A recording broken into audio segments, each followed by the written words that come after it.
The one that's called a regular meeting to order. Would you please stand for invocation? Let's bow our heads.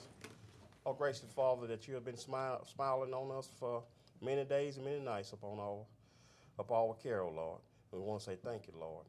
Lord, we want to ask you to cover this parish, oh Father. Reach out to help those that need the help the most, oh Lord. In Jesus' name, amen. Amen. Follow me in the pledge. Pledge allegiance to the flag of the United States of America and to the republic for which it stands, one nation, under God, indivisible, with liberty and justice for all.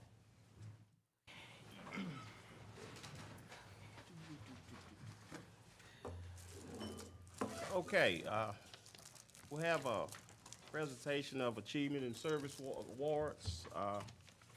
Mr. Fighter Blue.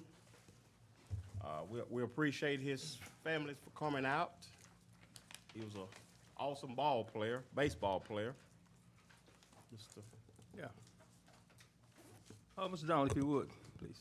Let me start it? Yes, sir.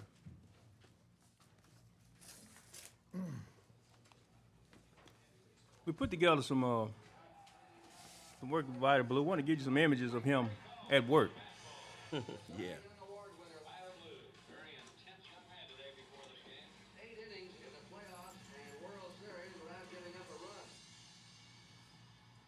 Vita Blue.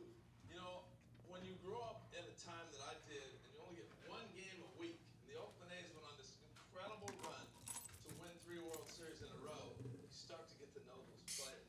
And as I got older, got through pro ball, and got a chance to be around people, Vita Blue became a really good friend, one of the closest, nicest people you'd ever run into. And so it is so sad news to see him pass away at 73 years old. I got a call from Dave Stewart the other morning telling me that Vita had passed. So I started thinking about Vita Blue, and you think oftentimes about that 1971 All-Star game that had 26 Hall of Famers in it. But that year was really special. Vita broke into the big leagues at 19. I'm going to take you through some video, get a chance to see his impact that he had not only on me, but on our generation of kids that were growing up watching him pitch. Vita Blue smoke, because he used to bring the heat back when people weren't doing it. 19-year-old rookie signed out of Louisiana, and then 2 years later he was in the big leagues, and then by 21 he had already won the Cy Young and an MVP that year, and that's when pitchers used to hit. But this is a fastball. He used to have the exploding fastball, just jumped on lefties, righties, threw it by people, could tell him it was coming, and he did it. Then the nasty curveball, as they might call it, sweeper today. He had a little different tilt on it, but he would throw different breaks on his breaking ball. Just the influence was huge. But it was the windup. He got it from Juan Marichal, and he passed it on to different guys. Dave Stewart, growing up in Oakland, was a big fan and got to be a really good friend and got a chance to influence, see that. But Mark Langston with the windup. Yeah, Juan Marichal and, yes, Vita Blue. Mark Langston would lead the American League in strikeouts and go on to be an all-star player. And then Don Charles Willis took it to another level. Another kid from the Oakland Bay Area. Mark Langston was from San Jose. They got a chance to watch the A's quite a bit. And Vita was the guy up there doing his thing. So if you pass those things on, Vita is going to be greatly missed and just really spend some time. Here's some of his career numbers. I still think, looking back at his career, you may have to re-examine it, talking about Hall of Fame. Look at that MVP year in Cy Young, 24 and 8, 1.82 ERA. And I think he hit a couple home runs in that season as well. Special, special talent. I'll wrap it up with this, folks, as you get a chance to look at some of Vita's career. When he was in high school, he was a high school quarterback. He'd roll out left, throw left-handed. He'd roll out right, throw right-handed. Unbelievable athlete, switch hitter, blazing fastball. And I'll tell you, that's how I will remember Vita Blue. Early in life, Vita Blue attended DeSoto High School in Mansfield. He pitched for the baseball team and the quarterback for the football team. In his senior year of football, he threw for 3,400 yards and completed 35 touchdown passes while rushing for 1,600 yards. In his senior year of baseball, Blue threw a no-hitter with 21 strikeouts in just 7 innings. Some of his career highlights: he was a 6-time All-Star in 1971, 1975, 1977, 1978, 1980, and 1981. 3-time World Series champion from 1972 through 1974. In 1971, he was the American League Most Valuable Player. He was an American League Cy Young Award, and also he's American League ERA leader. He pitched a no-hitter on September the 21st, 1970, pitched a combined no-hitter on September the 28th of 1975. He's in the Oakland Athletics Hall of Fame and the San Francisco Giants Wall of Fame. This has been long overdue. Vida Blue has been, he put Mansfield on the map, and he's got notoriety from all over the world. And it hurted me back then. He never got any notoriety from Mansfield, his own hometown, nor from the parish. And hopefully this is, I don't really hate giving people accolades or roses when they're not here to receive them. So this is long overdue. I'm so sorry that he was not be able to here to get this recognition. But I want to thank his family for showing up and coming out with the, to observe this, what the police jury is doing for him tonight. So if y'all would you come up, please? I remember when I first heard about the Blue, I was 5th grade. And at the time, Mansfield High and DeSoto High and Johnson Elementary were preparing for a homecoming game. And I was 5th grade, I think 11 years old. I didn't know much about nothing. And somebody saying, man, y'all need to go up there and see that they preparing a Vida Blue. They working on a Vida Blue. I said, a Vida Blue? What color is that?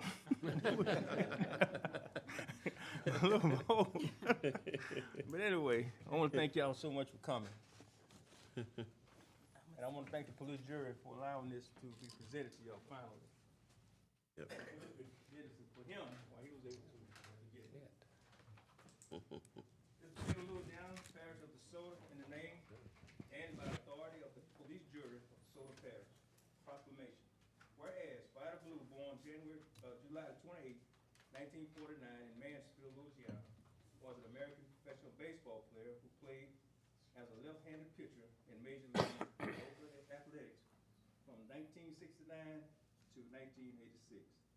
And whereas Vida Blue was a highly accomplished and respected player, winning the American League Cy Young Award and Most Valuable Player Award in 1971 and helping lead the Oakland Athletics to 3 consecutive World Series championships from 1972 to 1974.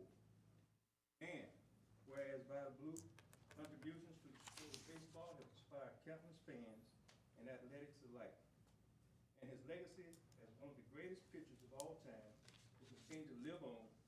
And whereas the people of Mansfield, Louisiana mourn the loss of one of their own and extend their deepest sympathies to Vida Blue's family and loved ones. Now therefore, I, Rodriguez Ross, and the DeSoto Parish Police Jury do hereby proclaim May the 6th, 2023 as a day of remembrance for Vida Blue and urge all citizens to honor his memory by reflecting on his achievements and contributions to the sport of baseball. A witness whereof Police Jury President hereunto set hand and caused the seal of the DeSoto Parish Police Jury to be affixed. The above and foregoing proclamation was issued on this day, 19th day of June, 2023. Thank y'all so much. On a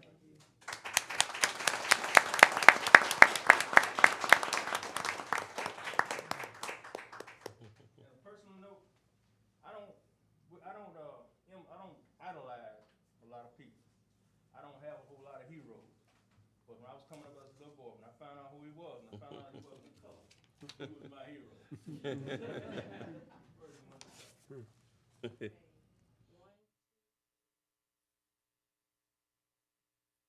Thank you. Thank you.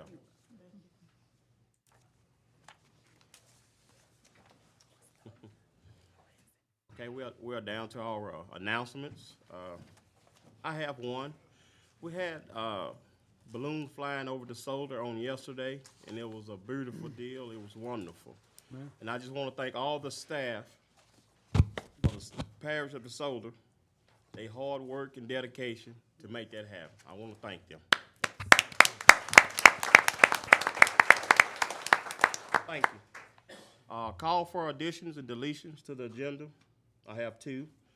I got on the guest and public comments, Mr. Corey Mold for opioid abatement settlement.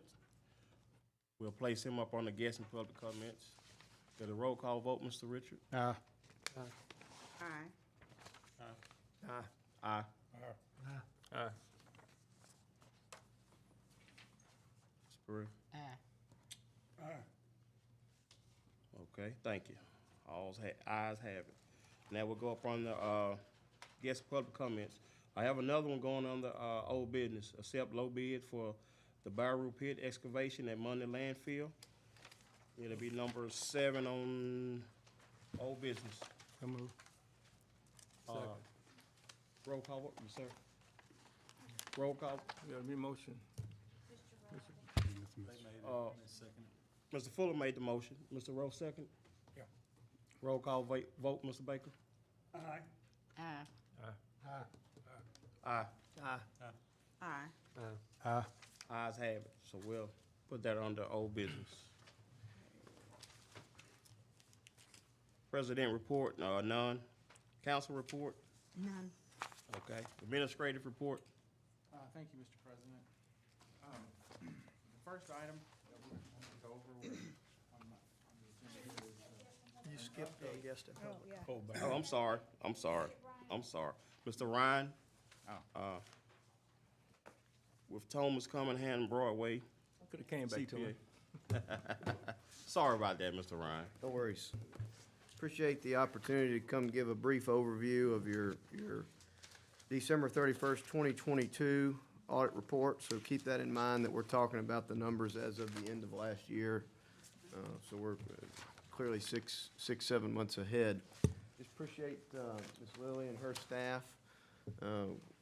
Unfortunately, the lead auditor from our firm, she had a kind of a tragedy in her family midway through the audit. So we appreciate kind of the back and forth, and really this is Lily's first year, to kind of go through the full process, and they did a great job. She's worked really well with our staff, and I think that there were a lot of discussion and questions back and forth, the good productivity out of the process so that it can improve going forward.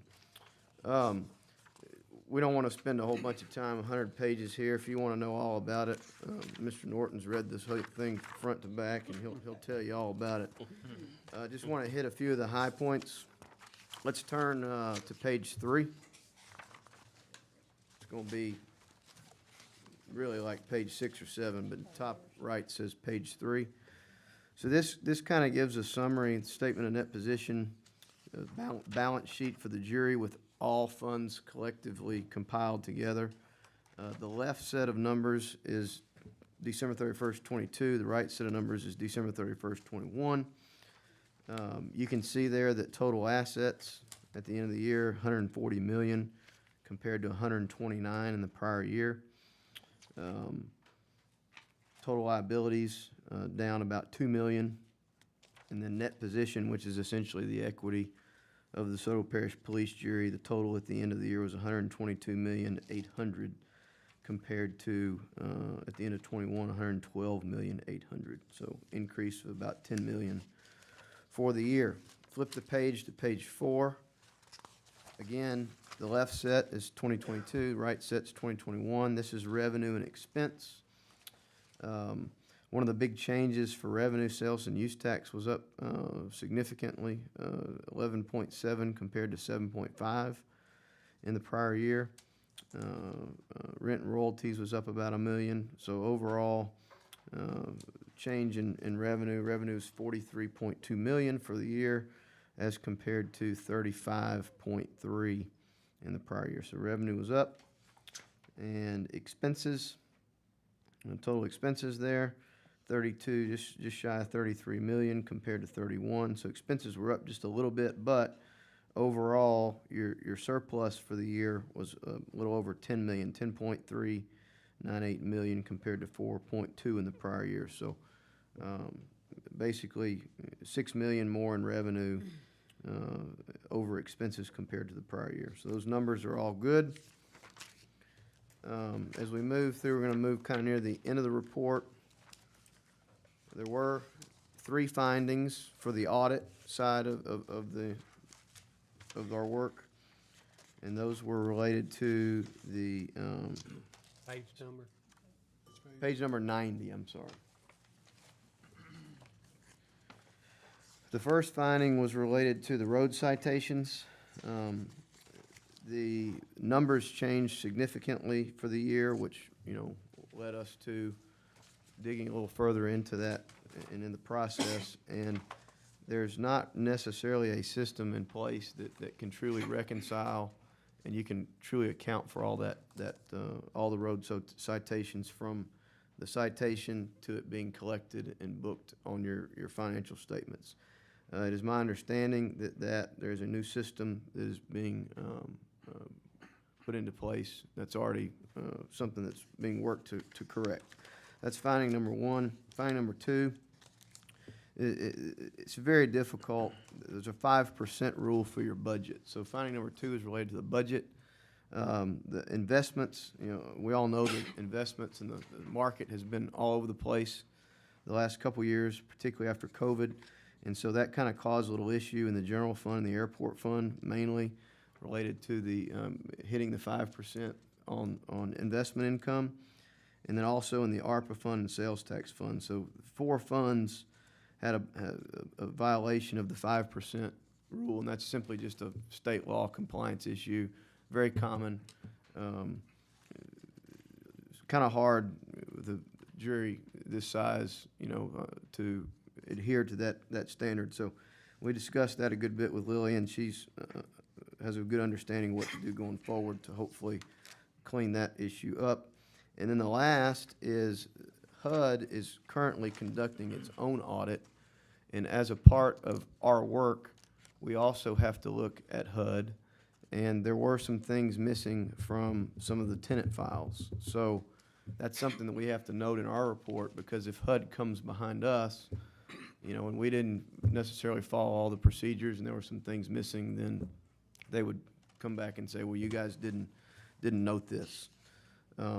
So overall, I think all these things are easy to fix, and we discussed at length with the Finance Committee what needs to be done to fix those. So that's the audit side. Now, when I come up every year, I tell you guys about the second kind of engagement. It's a totally separate engagement, the agreed upon procedures that are prescribed by the state of Louisiana, by the legislative auditor. So these are things in addition to a normal audit that are required, that the legislative auditor truly believes is where you're going to find, hopefully stop any fraud, any misappropriation of assets. So this is completely in addition to the audit now. And it's about probably 60 or 70 different procedures that you go through with credit cards and payroll and your policy and procedures, and are you following your policy and procedures, and ethics training, and you just kind of dig into the processes. It's not really about numbers, it's about procedural type things. And through all of those items, so that's on page 93 through the last page of the report. So out of all those things, there are only 2 exceptions, and very minor exceptions regarding the ethics training. There was an employee out of our random selection that didn't have the ethics training completed. And then also, the second item was the sexual harassment training that's required. So out of all those processes, I would say you guys are in good shape, and with those 2 minor exceptions, the only thing that coming out of that work, I would say that's a good A+ for procedures and actually following them. As you're all aware, an audit does not give absolute assurance by any means. It's you go through and you plan, and like I said, with the road citations, those numbers change dramatically, so you start asking questions, and that's what kind of led us to digging into that process a little bit further. All in all, numbers are good. A few little things to tidy up on. In the grand scheme of things, I'd say those are pretty minor, but they're important, and that's why they had to be noted. So I'll be happy to answer any questions you guys may have. There any questions, Mr. Ryan? Thank you for your time. Thank you, appreciate it. Yes, sir. Is there a Corey please come up, sir?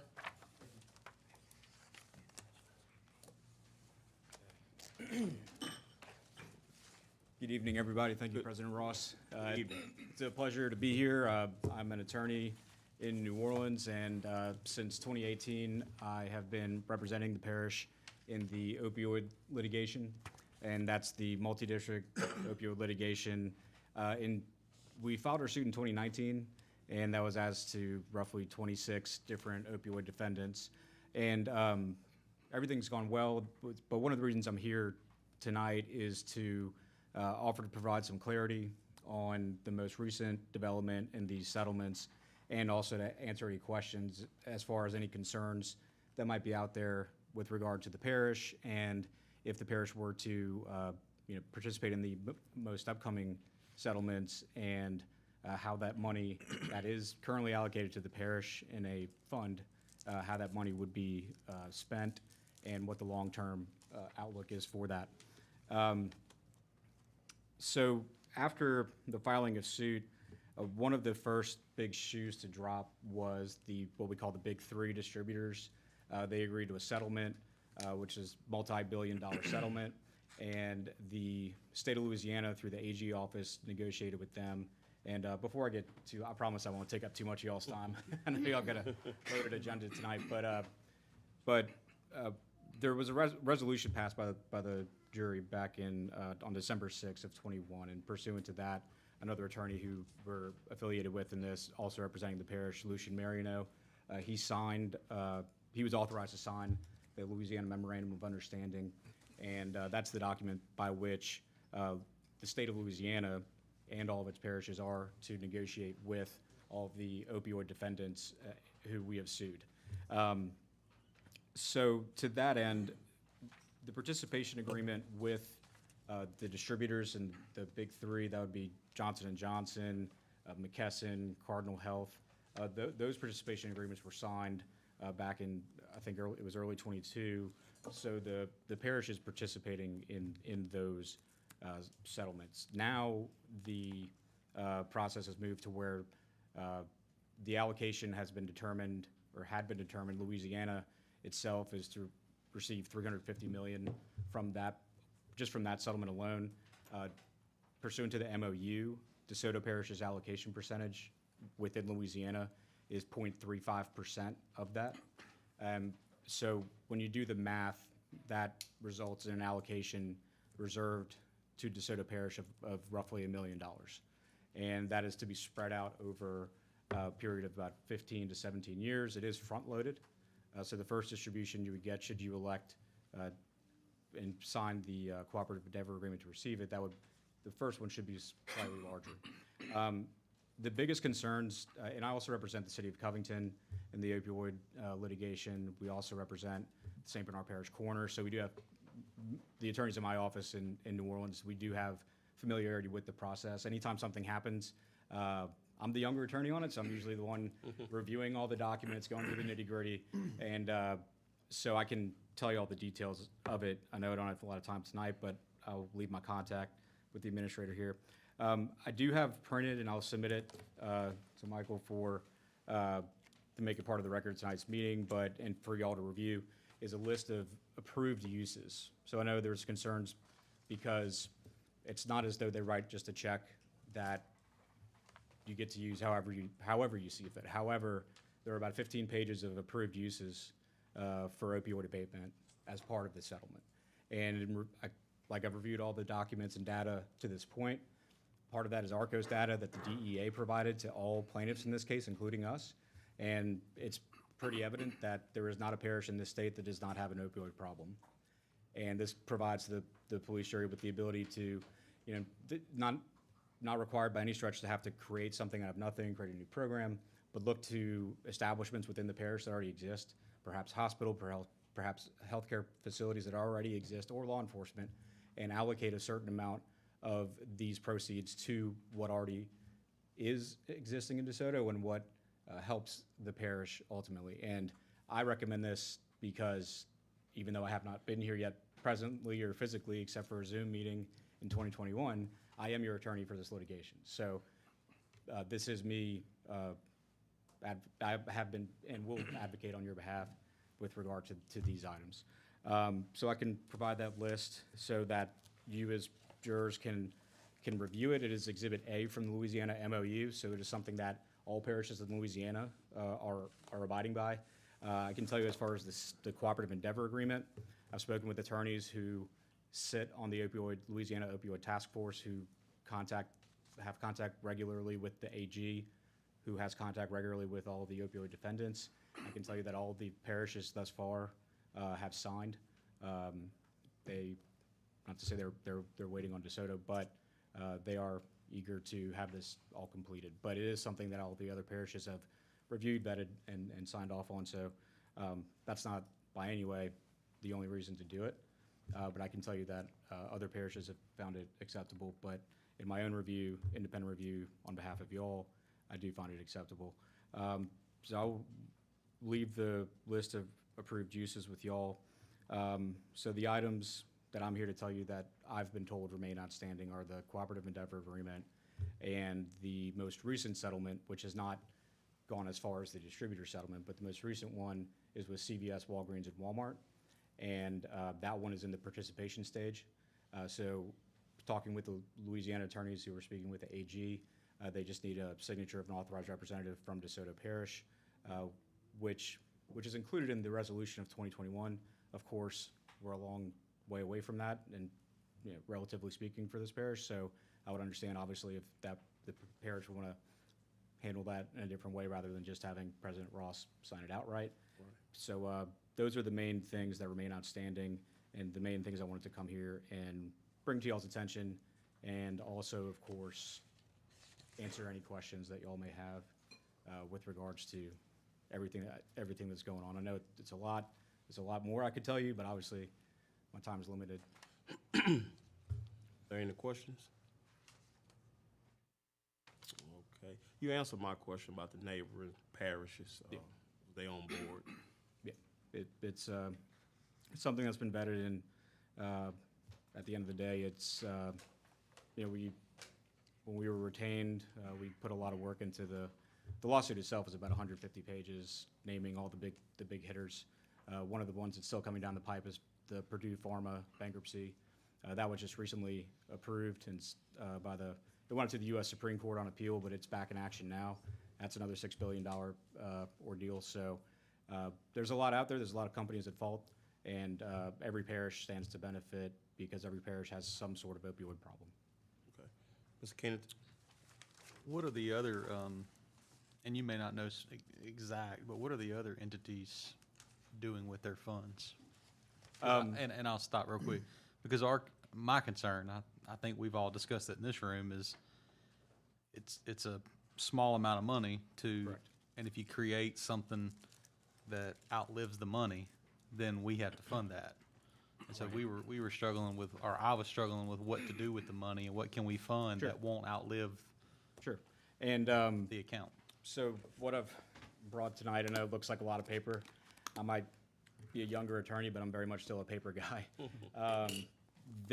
All of the approved uses are in here. There are 15 pages of it, and it is one of the most popular things that was suggested when I was on these Zoom calls with a lot of other attorneys from throughout the state was creating, quote, programs.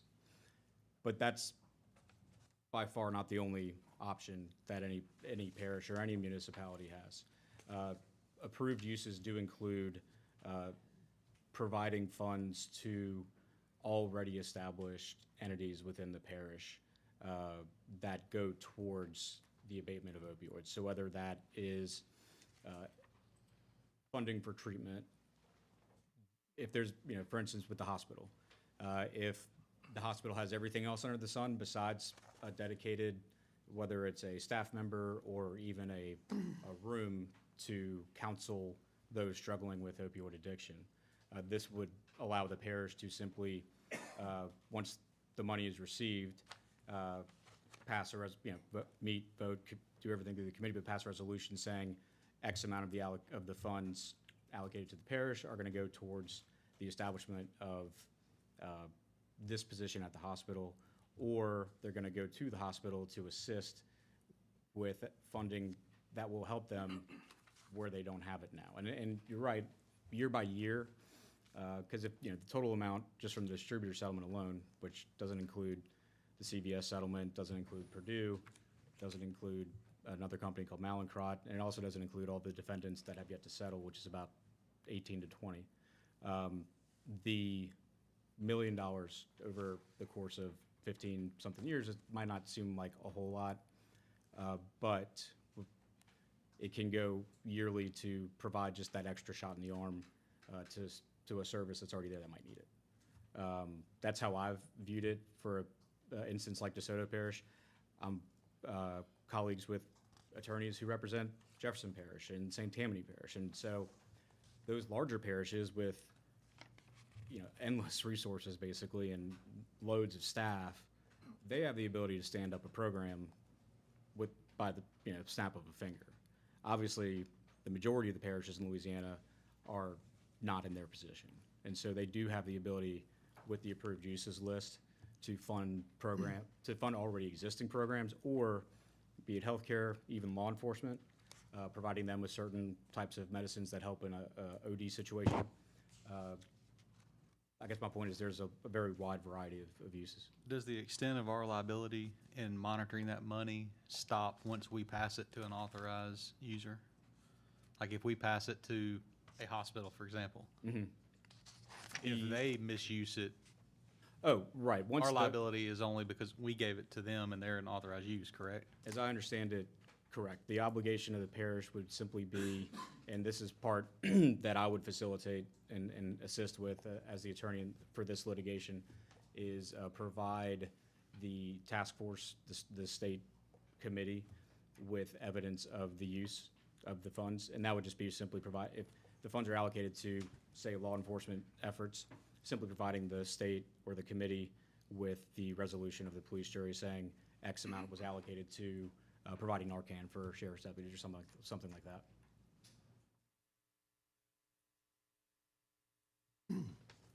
The parishes, you said that were well off enough to fund these projects themselves.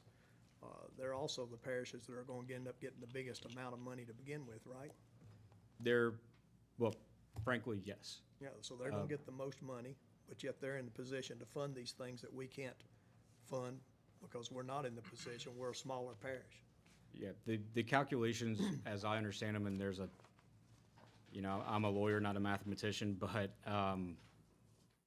they deal with population and also with the ARCOS data, which is the DEA collection of data that shows, and I've reviewed the spreadsheet, the raw data, and it goes through prescriptions for opioids written, the milligrams per capita, milligrams per person written, and so our percentage, 0.35, seems low, but I can tell you I've reviewed the entirety of the parishes, and there are several parishes below that, and I'd say we're pretty close to average. You have your big parishes like Jefferson, East Baton Rouge, Orleans, Caddo, right above us, and but in terms of the middle, more 10,000 and less, I think we're right in line. But you're right, they are being provided with more funds. I'm sure the big parishes would try to argue they're victims too, because they need more. But Is the governor for this? yes, He is? yes. It's kind of ironic, isn't it? The governor takes all of our tax revenue and gives it to these big parishes. Won't send a dime of it back to us. And now we've got them over a barrel, don't we? Looking for the back door. So if we don't vote for it, they don't get it. Well, Is that the way this goes? parishes will. Everybody has to be in agreement? Everybody does have to be in agreement to reach the highest incentive level, which is the agreed upon amount that the state has been projecting for each settlement. It's sort of a sliding scale. If there's 100% participation amongst all parishes, then the highest incentive applies. You get the full amount that the defendants have promised. But the sliding scale is not a one-for-one sliding scale downward. If you have 99%, then then you go to even 1% not participating. You go, and there's 64 parishes, so we can do the math there. So your incentive percentage goes down from 100 of the full amount to about not 85 to 90% of the full amount. So other parishes will still receive their funds. They will just receive significantly less, or a percentage less, if not all are in agreement. Okay, well, let's wrap it up. Thank you. Yep. Thank y'all for your time. Yes, sir. Thank Appreciate you. it. Thank you. Drive safe. Thank you. I won't be driving tonight. Okay. It's a pleasure to meet all of you. Yes, sir. Same here, man. We're down to our administrative report. Thank you, Mr. President. The first thing, I wanted to provide y'all with an update on the biomethane partners facility at the landfill. I know this is something that we kind of have ongoing. It's going to be ongoing for a while. We had a meeting with biomethane partners to discuss the landfill gas development project. The police jury is going to be required to submit a solid waste and an air permit modification application to address the gas development project. Both the modifications are going to be major mods and will require a public notice and environmental assessment statements issued by our engineers. The gas project will fall under the same air permit where the police jury will be listed as the owner. Biomethane will be listed as the operator. Fourier and Diabre, who are our environmental engineers, will submit a proposal to the police jury for preparation of the permit mod application. The proposal will be at the expense of the jury. However, according to our contract with biomethane partners, it is 100% reimbursable to us backed by biomethane. So we will not be out of pocket permanently for that. So we will have to fund the permit mod, but we will be reimbursed for the permit mod. From starting of preparation to final approval, the permitting process could take up to 9 months or longer, depending on how major the modification is.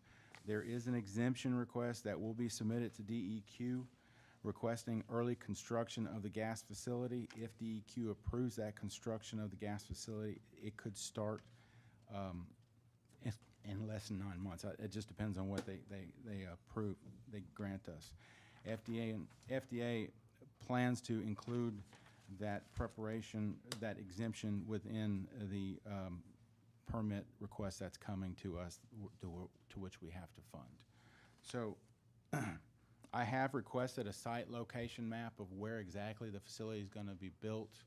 I haven't gotten that back from biomethane partners, but I am monitoring that closely. As soon as I get something, I will send it out to the jurors or give y'all another update going forward.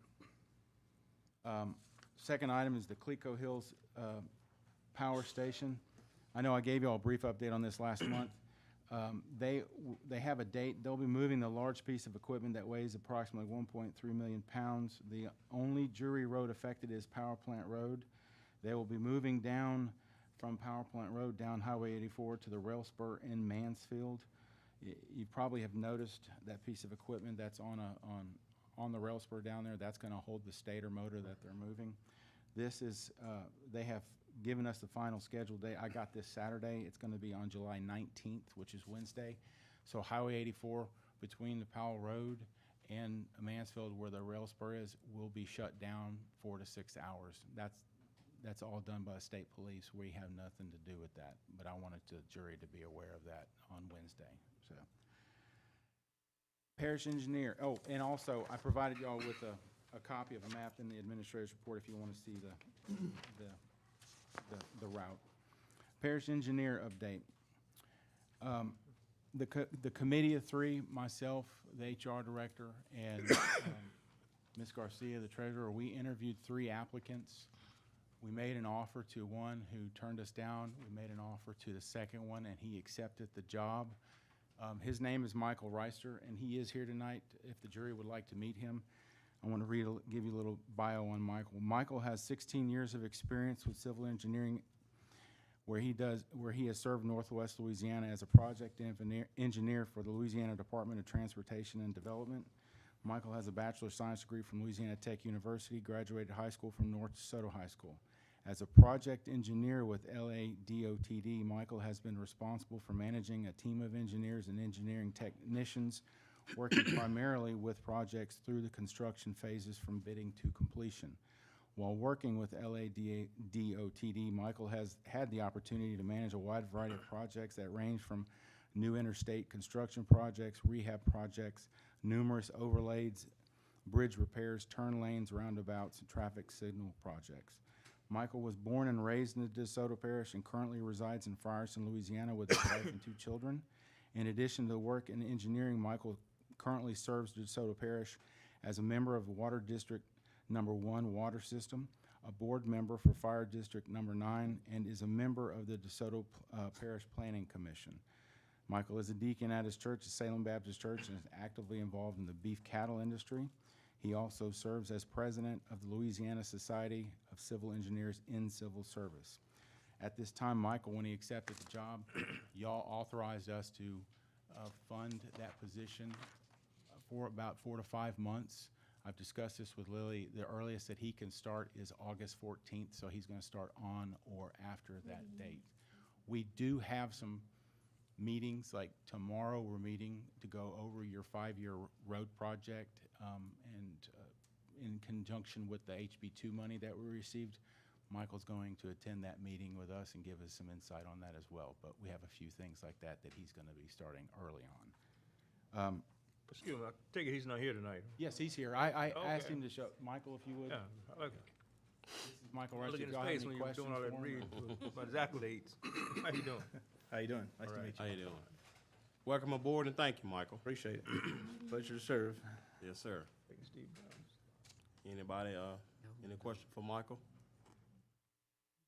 Now, I'm going to give you a little bit a little further down my report. He's going to be stepping down from the Planning Commission. He actually announced that at the last meeting, because that is, I believe y'all appointed him to that position, and I've given it to our legal representative as to his positions on the Water District Board and Fire Board Number 9, whether or not he can hold that office and be the parish engineer. So we're going to have an answer to that question. All right, thank you. Thank you. Thanks again, Michael. All right, well, I appreciate and look forward to working with you. Yes, sir. You ready to roll up your sleeve now? No, item 4 is the Monday landfill scrap update. Earlier this year, I wanted to give you all an update on this kind of ongoing issue we've had at the landfill. Earlier this year, during one of my weekly rounds at the landfill, the question came up about the scrap metal that we take in and had hauled off at the landfill. It was at this time that the superintendent of the landfill, at my instruction, started to look into who picks the scrap up and how much we are paid for this scrap. I requested that the parish treasurer look into which vendor was paying us for the scrap. Through her investigation, she determined that the police jury had not received any payments for scrap metal that had been consistently picked up at the landfill since December of 2018. I instructed the treasurer to determine who had been picking up the scrap and determine an amount that the jury is owed and bill them for those outstanding receivables. Further investigation determined that the jury had no formal agreement for the sale of scrap at the landfill with the current vendor. The treasurer then calculated the invoicing using the same method that was done with a prior recycling vendor when we did have an agreement. It appears that sometime around 2018 to 2019, the jury changed vendors, yet did not formalize an agreement. I have instructed the finance department to prepare scrap metal bid documents for advertising. We have since received a single payment for the scrap metal arrears. However, we have not deposited that check due to the treasurer wanting to complete a market price analysis for the scrap metal, essentially determine what we're owed and if it's accurate to what's out there. Once her analysis is complete, we will settle with the current vendor for a price. It's important to note that we have an accurate weight of what has left the landfill on trucks, because everything goes across the scales. I will update the jury once we know more. Every time they came out there, they were picking it up and they were weighing as they were going out, but the office out there wasn't billing that, and that's what was determined. So we're going to get to the bottom of that, I promise y'all, and we'll have an advertisement for scrap metal vendors. Anybody have any questions about that? Yes, I do. Go ahead. Thank you for going on and letting the rest of the jurors know. I've been trying to get you all this information for about 3 months now. I've been knowing about it for a good long time. And if you recall back when I was trying to tell y'all about the theft and stuff that they were saying, this was one of the cases. And that man told us, he tried to tell us that this was taking place. So I kept investigating. Remember my 6 boxes? It's been since then. And I was trying to tell y'all that they was reporting this scrap metal was coming out of the landfill.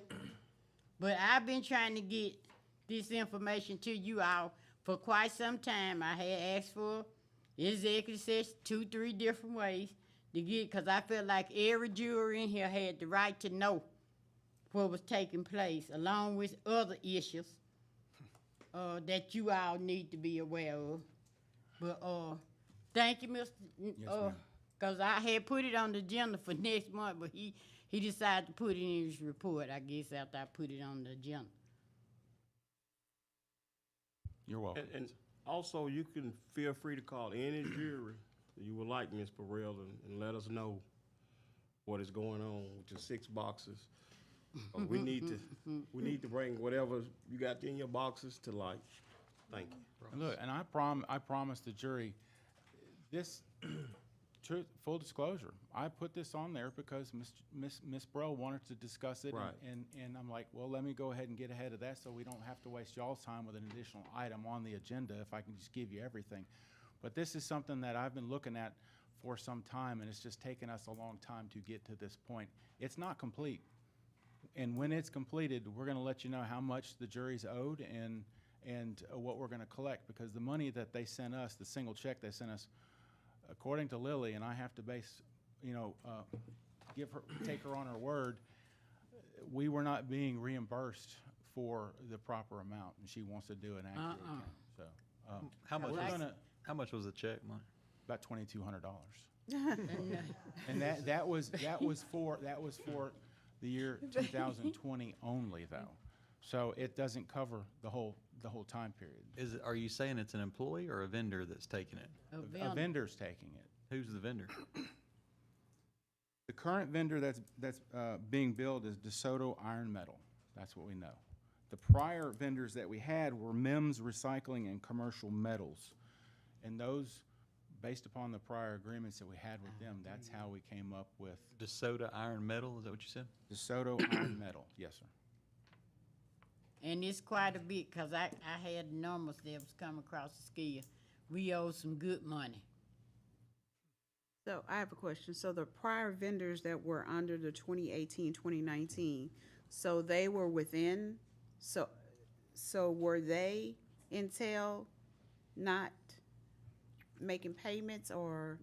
Well, from what we can gather, and I wasn't here during that time, so I have to go back and kind of reconstruct some of this stuff.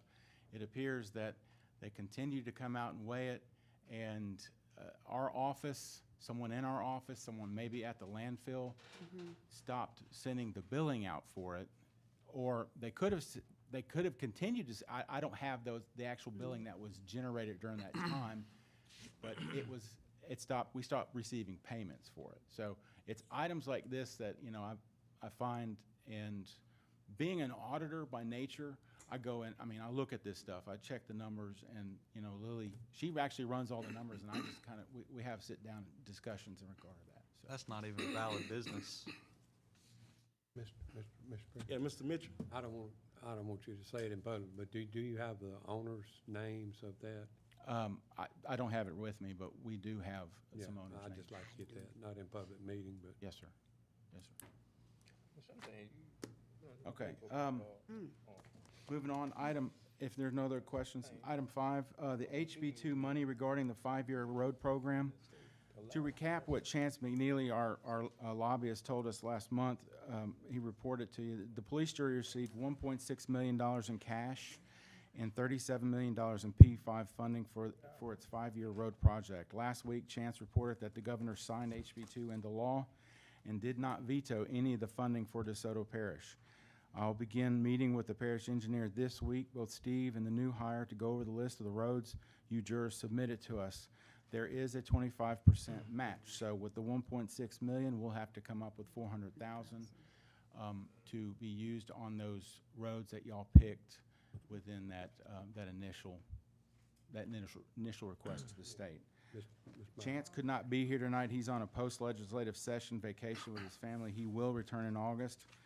He's told me, listen, if any of the jurors have any questions, y'all are free to call him, even on vacation, or he will email you a request. If he misses your call, he will send you something if you have any specific questions about that funding. Item number 6, the leachate riser pumps at Mundy landfill. Effective Tuesday of last week, all riser pumps except one, which I identified last week, and I got with David about this, at Mundy landfill have finally been repaired and are in working order. The landfill has about 11 riser pumps, 3 pumps for cell 9, which is the newest cell, and the C and D cell that we have out there. And there are about 8 pumps surrounding cell 8. Of the 8 pumps surrounding cell 8, 5 have been down for more than a year due to supply chain issues and limited vendor availability. With these pumps finally working, the amount of leachate outbreaks on the slopes will begin to diminish. This is a long, ongoing process. The leachate outbreaks that we've had out there, they've occurred because the landfill's wet. I mean, you go down, you dig down 20 feet, you're gonna hit water just about in every direction. But when you're filling a landfill up with already wet garbage, you generate a lot of extra leachate. David and his group have been working diligently on trying to control leachate outbreaks.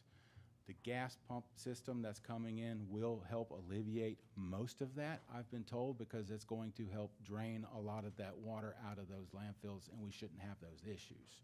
So this has been an ongoing issue with these leachates because these riser pumps just have not been functioning. So that causes a lot of leachate outbreaks. You can't pull it out of the cell to process it. You're left with it coming out the sides and having to cover dirt, and you get some leachate outbreaks. So. Oh, that's another thing. Thank you, Dave. I mean, I sit down with Dave and Mr. Baker now, and I appreciate you. That was another issue that I had the problem with, y'all. But I can say he working to get it fixed and get it running right, and I appreciate all my employees when I know they trying. Number 7, the Planning Commission meeting. They met on the 13th of last week. They voted to approve the Bethel Road subdivision in Stonewall. It's a 3-lot subdivision, divides one tract into 3 different total lots. All the lots were at least a half of an acre. So that one flew through committee. It was pretty simple.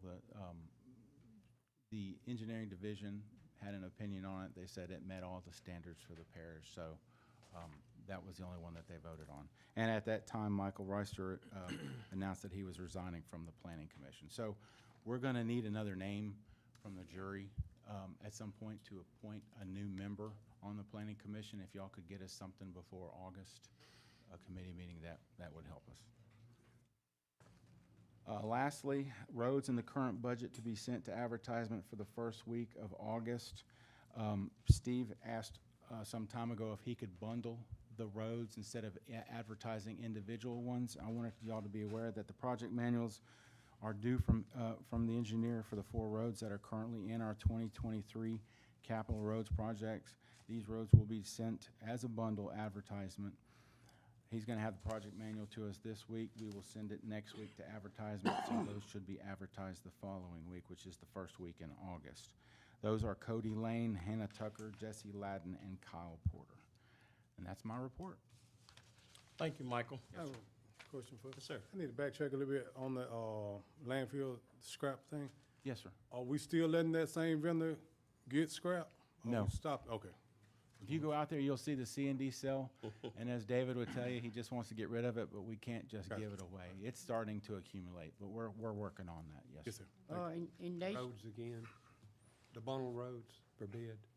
The bundled roads are Cody Lane, Hannah Tucker, Jesse Ladden, and Kyle Porter. you know, I don't feel like they should be allowed to be, either one of those companies should be allowed to be, and they owe us money. Actually, I would agree with that. If they owe us money, I think the treasurer and I discussed that. We would not accept a bid from them.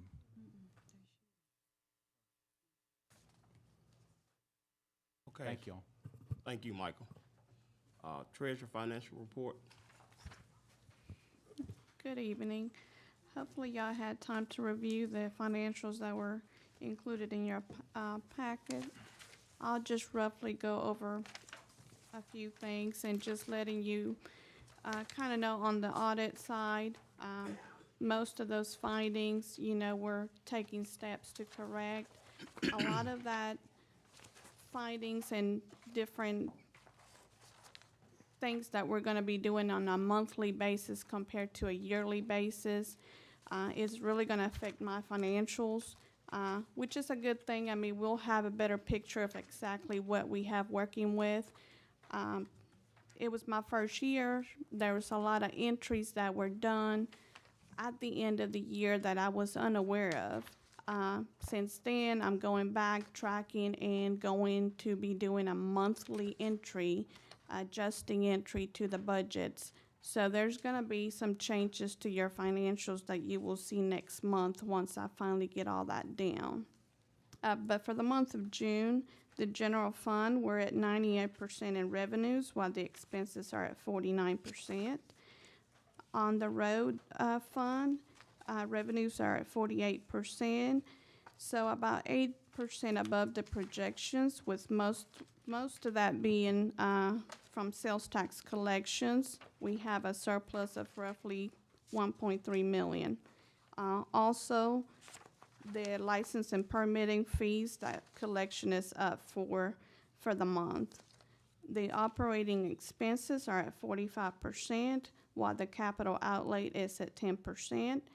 But as you just heard, we will have about 4 roads going out to bid at the end of August, so we will see that increase. Sales tax collections overall is about 21% higher than the projections. The jail fund revenues consist of the sales tax collection has a surplus of about 276,000, while the expenses are at 37%. Some of those expenses on line item, the utilities and it's been up a while, utilities and the maintenance of that building. And there's gonna be some other expenses coming up as far as the sprinklers, and I think we were just told there was some air conditioned coil problems, so that line item is probably gonna have to be adjusted. There's no change from last month to the correctional facility at all on any of the financials. Solid waste, the revenue is about 68%, roughly about 18% above projections, with most of that increase being from the sales tax collection revenues and tipping fees. There's about 415,000 surplus from the sales tax collection and about 319,000 from tipping fees.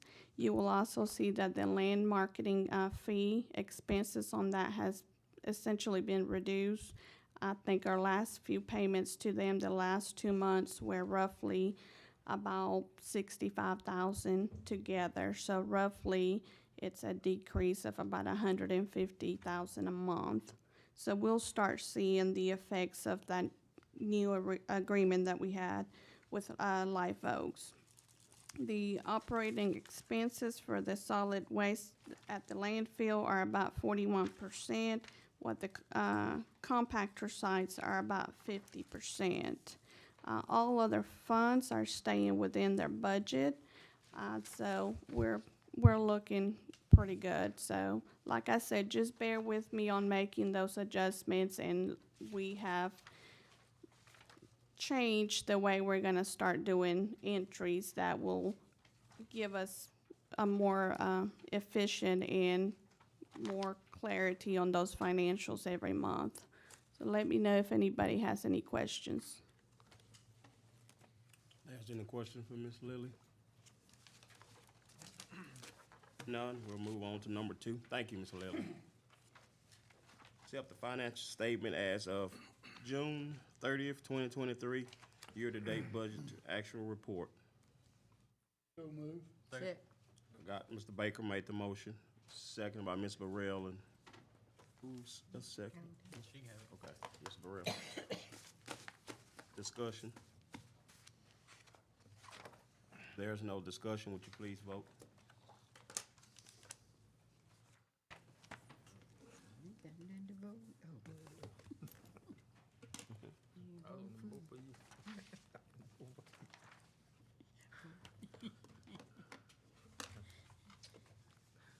Motion passes. Item number 3. Oh, I'm sorry, approve of the minutes. Item number 3, approve June 20th, 2023, public hearing, special meeting, regular meeting, July the 6th, 2023, administrative, budget and finance, road, personnel, solid waste, community service, building properties, special meeting, July the 10th, 2023. Special meeting. So move. Second. Mr. Rowe made the motion, second by Mrs. Boyd. Discussion. There's no discussion. Would you please vote?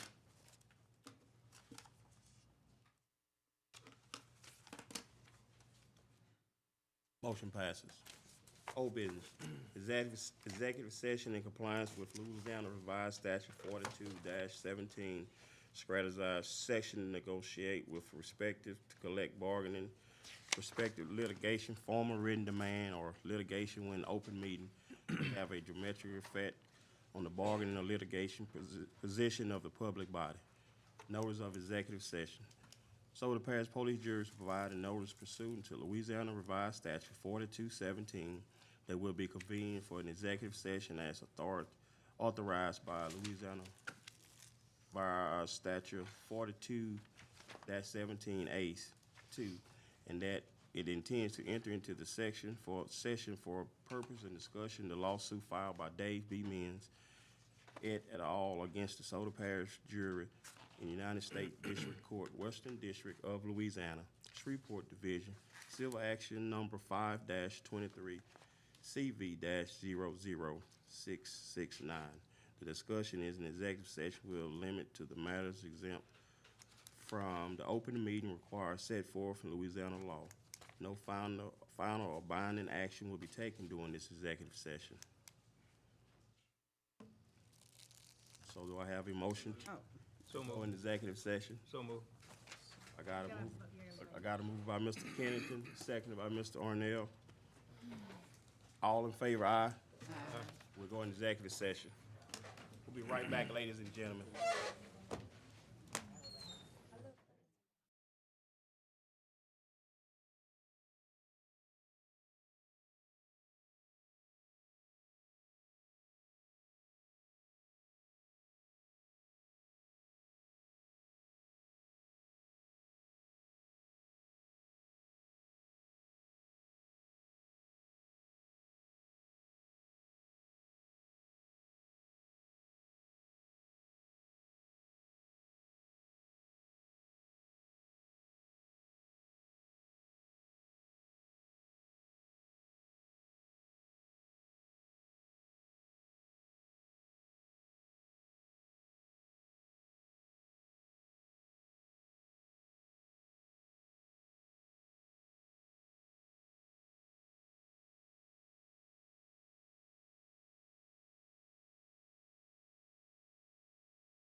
I did? Yes, yes, yes. You stumbled on that one. That's your mother. She should stumble on parallelogram in geography. A motion to reconvene from executive session. So move. Got a motion by Mr. Ernell Jones, Yes. second by Ms. Burrell. We is reconvening. Number 6, approve compensation study with the SSA consultant and amend the budget in amount of $34,000. So move. Have Ms. Burrell made the motion? Second. Second by Mr. Fuller. Discussion? There's no discussion. Please vote.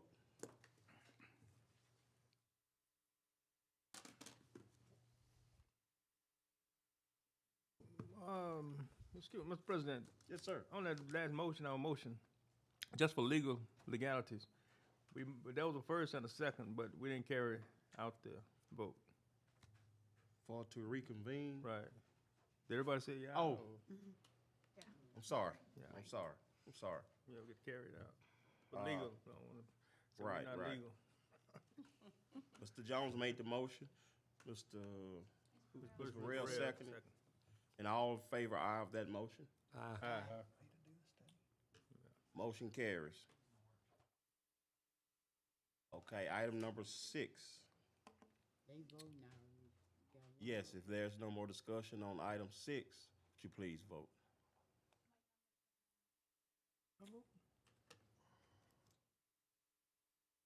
Motion passes. Okay, number 7, accept low bid for barrel pit excavation at Monday landfill. So move. Got a motion made by Ms. Burrell, Second. second by Mrs. Boyd. Discussion. And you should have a bid package in front of you. If there's no discussion, please vote. I think I saw this.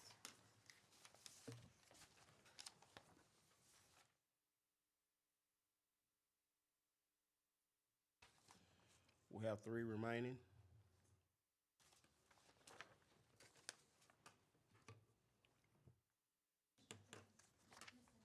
I'm coming. Let's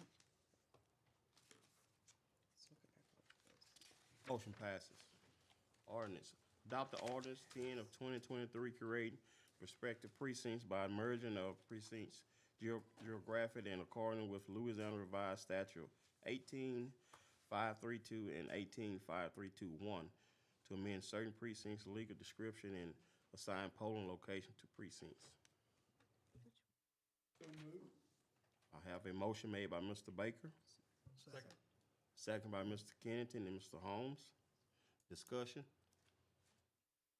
I just don't think it's a good idea to, merge these precincts merge these precincts during a major election, cause a lot of our people have problems being merged together, changing where they vote at, for one thing. And I think we need to really look into more options, cause some of these places I've looked at, and some of them is over. I don't care what they telling y'all, some of them is farther than that 10-mile radius that people have to go vote. Cause I know some people out here on 175 having to go all the way back to Pelican. These people gonna have a problem with that, I'm telling you. I do elections all the time. I haul people to the poll, and they have a problem when they get to where they used to voting at, and they can't vote. They tell them they got to go somewhere else. It poses a problem. And when they call their voter registration office, they gonna tell them, well, the police jurors did that. And we are the people that's elected. Can we run? They appointed. And I'm just trying to tell y'all for your own constituents, because I have constituents all over DeSoto Parish. And a lot of them gonna have a problem that they had to move from one place. I don't care. I have saw where they used to vote at the council of the aged. and they moved them to the library, which was right down the street, but they had a problem with moving. So I have no problem with a merger, but just not doing this major election. I got a problem with that. Mr. President? Yes, sir. My question is, Mr. President, am I right or am I wrong that the Registrar of Voters notifies of a precinct change to voters by card? Am I right or wrong? No, that is correct. It actually comes from Secretary of State. They're gonna do their rollover on July 24th. So the voters will be getting some new cards. It'll show them what police jury district they're in and also what precinct they're in and what their polling locations are. I have a question. With mailing out the cards, and I know several people move locations, when those cards are returned, do we have a second way of notifying the public of the precinct changes, like putting it in the newspaper, running a page in the paper, or something other than just sending out those cards when we in fact have people that may no longer live at some of the addresses that you have? So is there any other type of means to let individuals know that, you know, of their of the changes? Yeah, I don't get involved in the mailing of the cards. That usually is between the Secretary of State and the Registrar of Voters. I can speak generally that when those cards come back as non-deliverable to a registrar, generally they're trying to find a way to track where they are. I don't know how successful they are, but they're usually trying to get them in the hands of the voters. But I don't get directly involved in that. That's kind of the voter management side of it. Trina, I might can help y'all, cause I serve as the Democratic delegate, and I'm at the voters registration office when we open the machine, when we close them down. They tell us how many cards came back, and a lot of them, they can't reach them. So that's what I'm saying about the people tend to feel displaced. Then I run a election office. Most of the time it's election. I have an office that we encourage people, Northwest Voters League, to go to the poll, go vote. And I'm telling you, we spend a lot of our days trying to figure out where these people need to go vote. Because they come to us and they, you know where I'm supposed to go vote? And this, it poses a big problem, I'm telling y'all. And I'm saying it because it's our election. So, you know, hey, I'm against it. And I'm gonna let the people know I'm against. I didn't move. It wasn't me. Any more questions? Yeah, did you work on these new precincts with Amanda, and was Jeremy involved with these, the clerk of court? I work primarily with Amanda. We've actually been working on some of this since late January, February, and we started getting everything kind of tuned up by April. What was the driving force to make the changes? The state law and Secretary of State require that after redistricting is finished, that you look at trying to reduce the number of precincts that you have in the parish by merging qualifying precincts. It's generally a small precinct that was created during reapportionment and merge it with an adjoining larger one. Where they don't qualify to merge, and they want you to try to put them at a polling location that other precincts are voting at. That's called a consolidated polling location. So what the Secretary of State's trying to do is get the number of precincts down, because to be honest with you, they don't have enough machines around the state. But this has been a normal process, well, probably for the 30-some odd years I've been doing it, is that after redistricting is finished, the third year after the census is out, that's when you do the mergers. And it's a requirement of the parish government by the state. It's actually in state statute. It's actually in 531, 18531, and requires you to merge. You can't merge, then you consolidate. So, but we've looked at it. We looked at the mileage of the thing, because my system calculates driving miles. It's not as the crow flies. It's actually driving miles. And so all of these are within that. Yeah, I had one of my constituents call me up, and he lived right, if you come going east on 175, you get to his house before you get to mine. We're on opposite sides of the road. Now I vote in the city of Mansfield in the project. He has to go all the way down to Pelican to vote. And they said somebody that was a dividing line was a creek. And one of them on the other side of that creek has to go to Pelican, and the other one in Mansfield. But his mileage is much, he's added much more miles going to Pelican as opposed to going to Mansfield. Why is it going like that? It shouldn't, well, I think, I think it's San Marcos Bayou, or Creek, that may be the bayou. San Patricio. I mean, maybe the, San Patricio? that's it, San Patricio, Patricio. thank you. That, I think, from my recollection, is a precinct boundary. And so probably on the south end, probably are going to a non-Mansfield polling location. Yeah. But it should be within the 10 miles. I We don't have think it's looked at within that. 10 miles. If he doesn't mind getting with Amanda Yeah. and let Amanda take a look at it, I and think then if she there's has- an issue, we can take a look at it. He and called see. her, talking to her, but then he called me after he Okay. finished talking with her. All right. But I It think hadn't, that is it an hadn't issue. come up the flagpole to me. There may be some instances where we may want to take a look at it, particularly after this election cycle. If we need to divide a precinct to make it more convenient for voters, then we can certainly do that. We just don't have the time to do that right now. But you do have the authority to be able to create a precinct to make it more convenient for voters. Yeah. So, but we generally try to make I it as think- convenient as we can. I It's think just if- you got a big, large rural parish. Right. I just want to say, now y'all remember, this was Jeremy's job, and I do know, cause I've been working with the voters thing a long time. Jeremy go all over this parish. He drive. He know every precinct. He drive every precinct. Y'all looking at maps and y'all not looking at people. Maps can't tell you how many people here. Who this gonna put? You know what? Yeah, I don't have your registered voters located. I know, and see, I know Amanda don't. Amanda got that job, but Amanda don't go out here and see what it is to drive from Ranby to Pelican or Mansfield to Pelican, because I'm from Pelican. I can tell you that's over 10 miles. And what I'm saying is, you saying we can do it later. Well, what's the rush now? We can do it later. We don't have to do this right now. We can do it later. Actually, you're running out of time. The Secretary of State's been calling me almost daily, wanting to know where We this can was. use the same precincts we've been using the whole time. We don't have to change them today. Well, from my understanding, this is just what's coming to me, because all I do is I just draft the ordinances. So I get the information from the parish, and I put it into the ordinance. Because y'all know your polling locations, your precincts, and all that better than I do. You tell me what you want in there, and that's what I put. But my understanding is, and it's not just in DeSoto Parish, but all over the state, they're having trouble getting enough commissioners to man all these machines. Man all these polling locations. They also, Secretary of State is short on machines.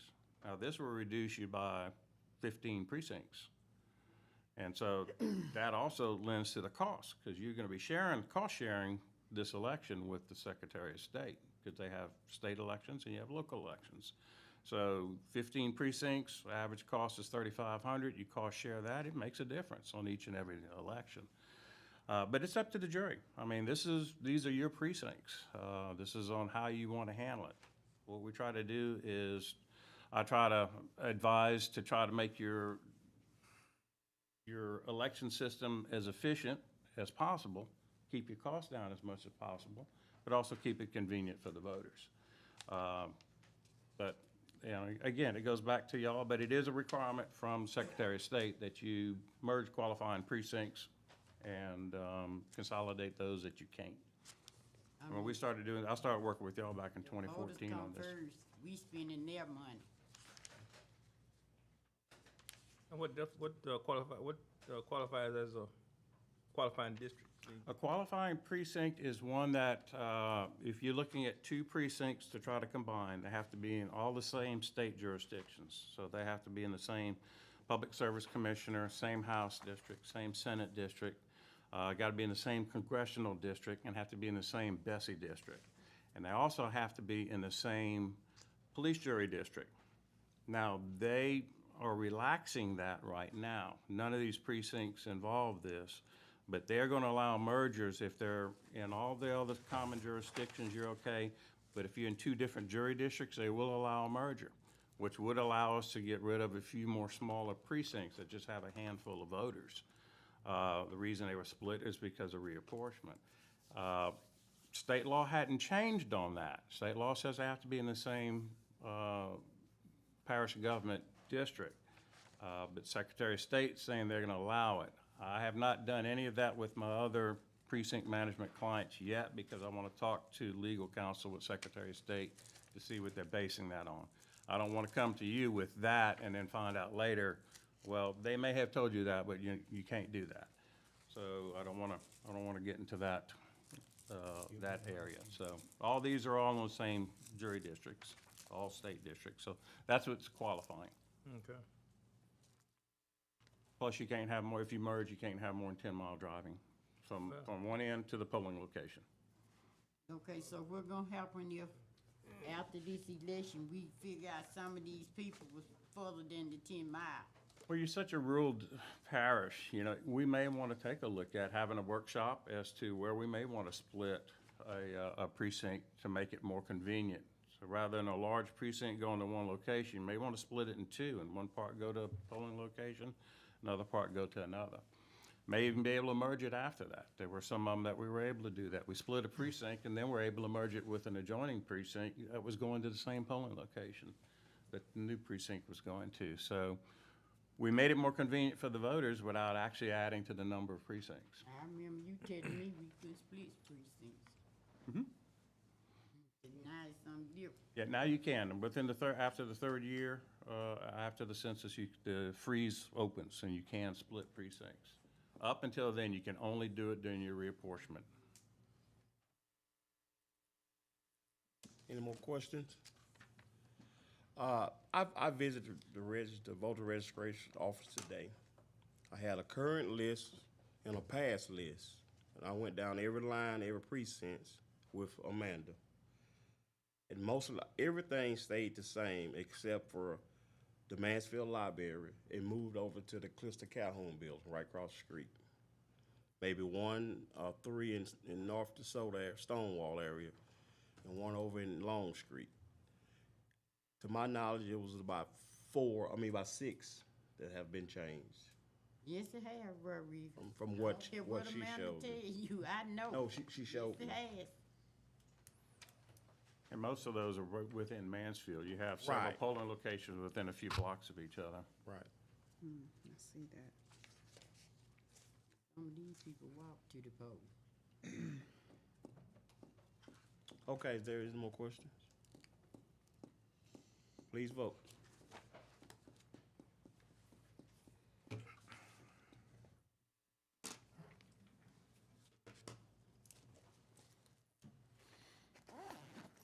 Motion passes.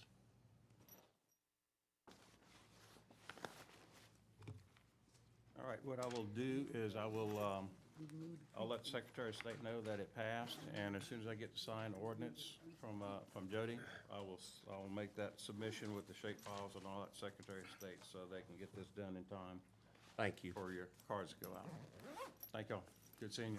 Thank you. Okay, administrative item.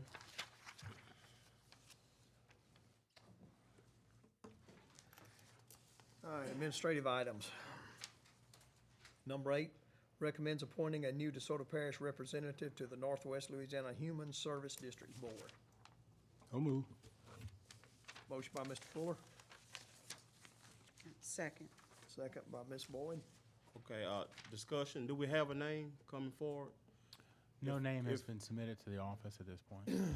If not, I'd like to defer this to next meeting then. Have an alternate I'll motion to make an defer. alternate motion to defer this to I'll next second that. meeting. Roll call vote. Mr. Fuller? Aye. Aye. Aye. Aye. Just a matter of clarity, you want to defer this to the next regular meeting? Regular meeting. Okay. Give a little more time to find someone.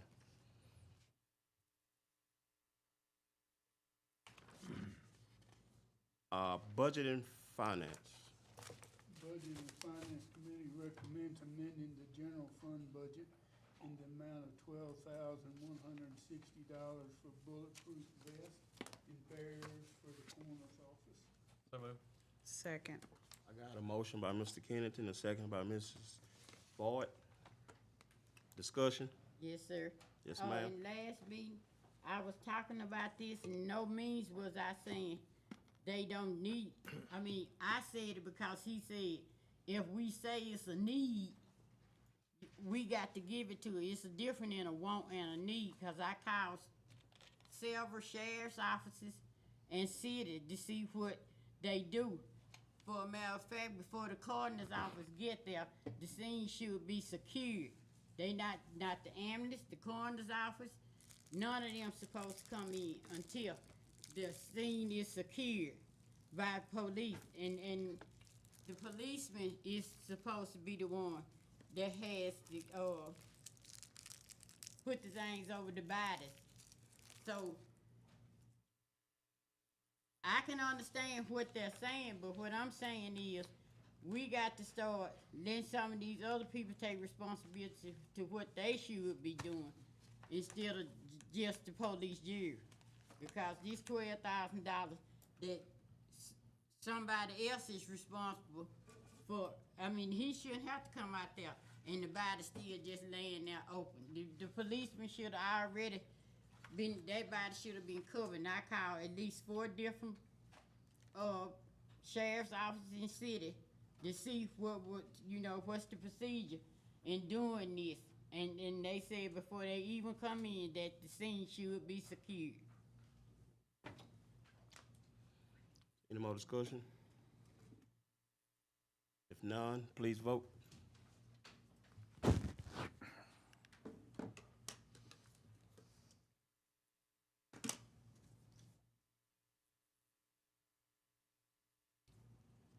Motion passes.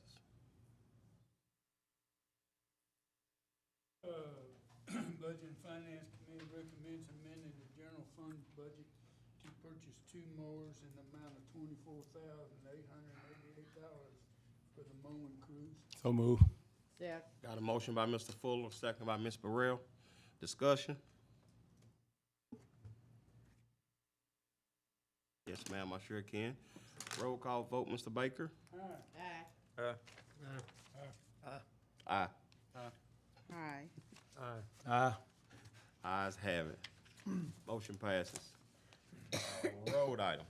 Recommend authorizing the president to sign a corporate endeavor agreement with the town of Logansport for road repairs on Carolyn Street and Borkins Lane, ARPA money. Also move. Second. Got a motion made by Mr. DeMitchell, second by Mr. Kennington. Discussion? There's no discussion. Would you please vote?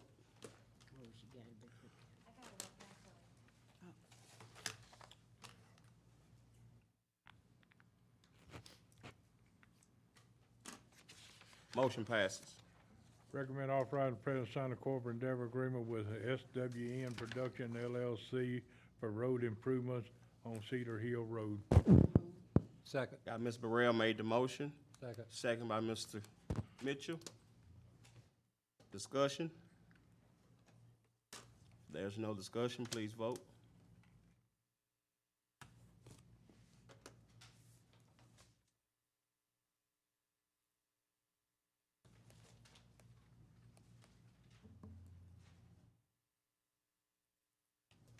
One remaining.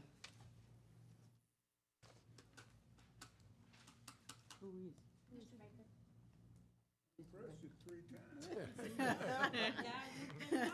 It ain't me this time. Motion passes. Solid waste. Solid Waste Committee recommends amending the solid waste budget to purchase 30-yard open-top containers in the amount of $75,000. So moved. Got Ms. Burrell made the motion. Mr. Jones seconded. Discussion? There's no discussion. Please vote.